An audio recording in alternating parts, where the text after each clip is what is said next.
Hello and welcome to E-Magazine. I'm your host, Brandon Chaba. I hope you're having a lovely day so far. And of course, we're here to keep you guys entertained.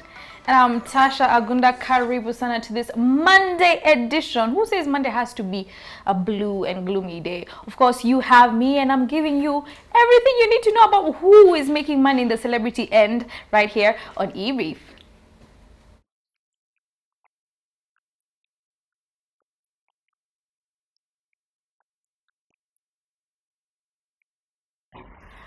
All right, so we start off with the first story of the day. Now, the Coachella Valley and Arts Festival has been pushed back for the third consecutive time. Now, county officials announced the news on Friday after Public Health Officer Dr. Cameron Kaiser signed an order that effectively cancelled the event's April 2021 dates.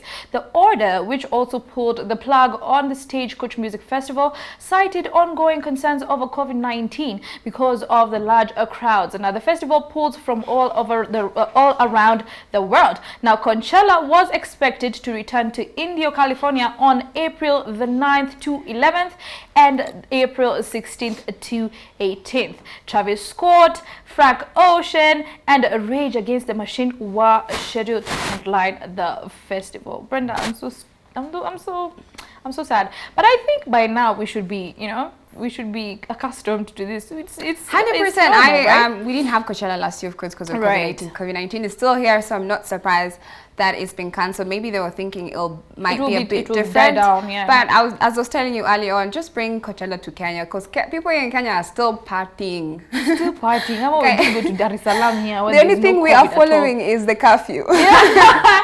And that's because you don't want to get arrested. Exactly.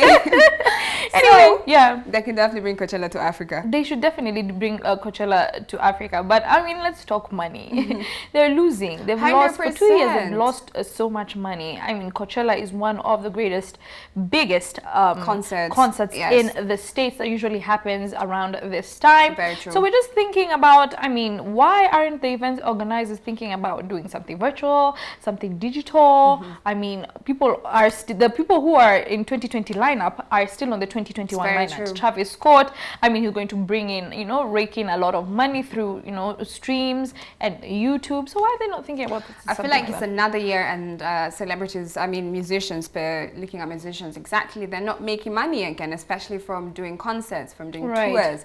So I even saw that The Weeknd, I think maybe it's because Coachella was cancelled and he was supposed to be a headliner, he actually did his own virtual concert, and he put his own money, he used his own money to do it. So I feel like they're just be like The Weeknd, find alternatives, make your own money, because you can't wait for all these concerts and event planners to get you that opportunity to make your money. Yeah, it reminds me of the story we were talking about last week, where I was, we were talking about the losses that, companies and media moguls are losing from this virtual concerts. Very true, and so many people are trying to insure their concerts, and apparently it costs even much more to do a virtual concert. Who knew?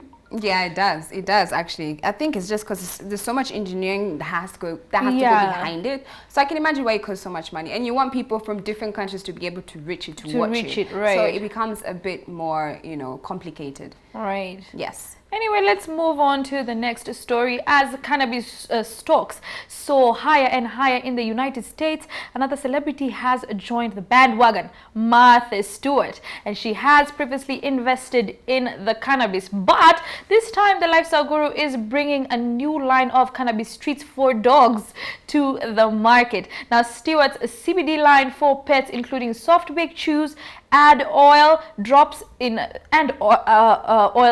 3 different formulas, including wellness, calm, and mobility, with flavors such as chicken and cranberry, according to a press release from Stewart's partner Canopy Growth CGC. The chews range in price from $20 to $25, depending on the size of the dog, and the oil sells at $40 for a 600 milligram bottle. Wow! Oh my God! Now it looks at, I was looking at the cannabis stocks, and from 2020 they have really they have, and this just I mean, it just brings me back to Jay-Z, and we were talking about Jay-Z he never invests in something he feels that will not bring him money, and apparently now cannabis is bringing a lot of money, and I mean, you can see it from the stocks. Like, what do you think about that? I feel like once, I did mention to you that it is legalized in certain states in America, and once people saw the amount of money and business you can make from cannabis, a lot of people are tapping into it. I mean, if it was legalized in Kenya, I feel like I would tap into that business. $320 million to be precise. We'll be rolling in our Tessie. My bestie rolling in the I remember that song. So I feel like it's a lucrative business, and I'm happy that people are seeing different ways how to make money from it. And I'm not surprised it's gone up. It's cannabis. Of course it will go up. I do not I don't indulge. So I wouldn't know, but then I was just looking at those stocks and I was like, wow, people, and it's companies. People are actually making companies out of it. And now I guess I get why Jay-Z actually decided to invest. But dogs? That's a weird twist to it. That's something I've heard for the first time. Dogs, to calm a dog. To just have a high dog. Let me just tell you something. I mean, if you have money, our Kenyan dogs need that. Those dogs be running around in our streets need that actually. that weed is too expensive to eat.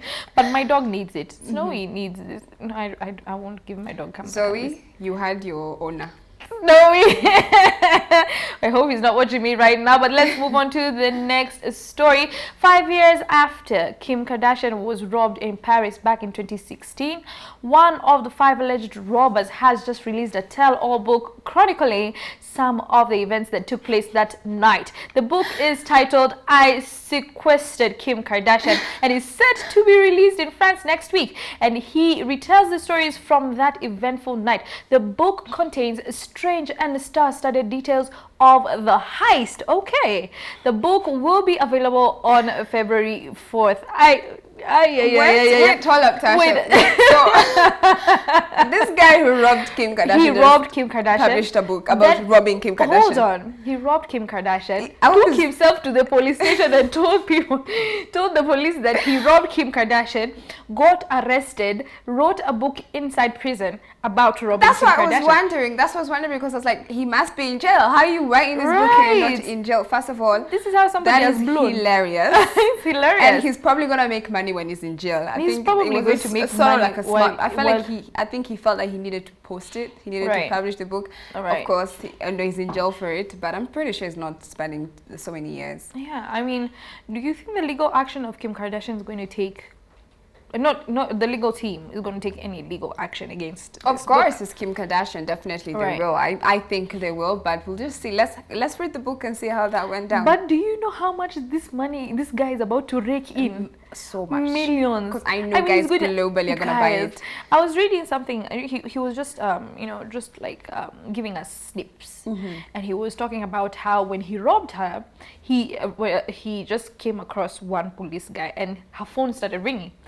Like they stole also her phone. Her phone started ringing, and she found it was one kind of huge celebrity that was calling Kim Kardashian, and he was starstruck. Can you just imagine this? I'll be stuck. Oh my God! Imagine Jay-Z calling that phone up like, what? Oh my God, Jay-Z is calling. I'll pick it up. Really? Yeah, I'll pick it up. Jay-Z? Yeah. I robbed Kim Kardashian. That's crazy. Anyway, you're about to rake in hell of a lot of money. Just make sure. I would really want to read this book. But let's move on to the final story of e-review today. The inauguration meme of Bernie Sanders has inspired the stacking up of nearly $2 million for charity. Now, the meme in question, featuring mittens made by an elementary school teacher by the name of Jen Ellis, was turned into official Bernie merch earlier this month in the form of sweatshirts, t-shirts, and many more. Now, the men's shirt, women's shirt, and crew neck sweatshirts were all sold out at the time of the writing. The sweatshirt is listed as benefiting the Meals on Wheels organization in Vermont, and the 2 t-shirts, meanwhile, will see their proceedings going towards various charities in the state, including Feeding Chittenden, Chill Foundation, and a Vermont Community Action Center. Obviously, this guy was the topic of, apart from apart from Michelle Obama and yes, the Vice Bernie President Kamala Harris. He's a smart man because he made a business out of his meme, and of Did course, he really? yes, people are making money out of it. He's sharing the money to, donating the money to charities, which is such a beautiful thing. But I just found it so funny how he just jumped on it and made whatever, the shirts and everything, and just sold it. That meme was so funny. I feel like for a good week on Twitter, I'll just see Bernie Sanders somewhere. Right. And of course, this is coming after, Bernie Sanders is really known for, standing up for minimum wage. So like he was advocating for, increase of minimum wage to $15, I think, per hour, or I think something like that. I mean, it was just a good way to honor the guy. Yes. Right? I think Kenya tried to have minimum wage last year when guys were hit with COVID-19. Right. It to me at 1,000. And I don't even know if it's a lot of people who got it. Like, you'll just hear one or two celebrities. 1,000. Right. Anyway. The only thing they did was to reduce for us. Thank you, Uhuru, for the 1,000. But it was not enough. Anyway, that has been it for a review. I'll see you again maybe Wednesday, God willing. You can catch me on my social media handles, I_am_Tamasha. Catch us, me and Brenda, on our social media platforms, Metropole TV KE. That's our company's social media platforms, Metropole TV KE. That's it for me. Thank you so much, Tasha. Always a pleasure having you here. Now, guys, next up is Celeb Profile.